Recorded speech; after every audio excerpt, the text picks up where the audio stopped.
میگه حضرت موسی علیه السلام از خداوند تعالی پرسید که پروردگارا برای من یک چیز تعلیم بده که من با همو چیز ذکر تو را بگویم.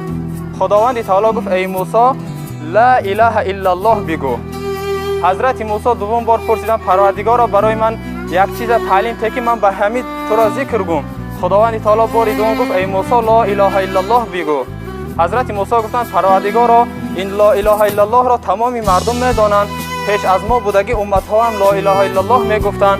برای من یک چیز خاص تعلیم بده که با همو من ذکر تو را گم و وای بهترین ذکر باشد.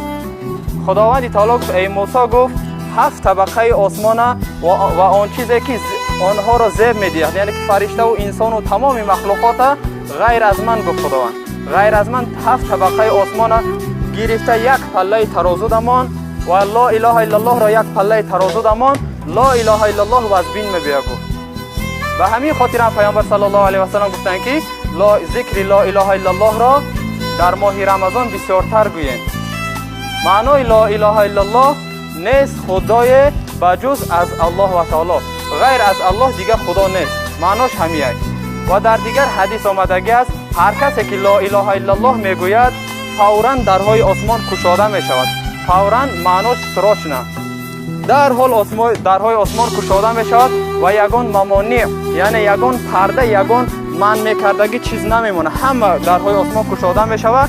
همون شخصی که لا اله الا الله میگوید چی دعایی که کنه دعاش قبول می شود، با شرطی که همون لا اله الا الله میگفتگی آدم از گناه های کبیره پاک باشد. گفتگی از گناه های کبیره.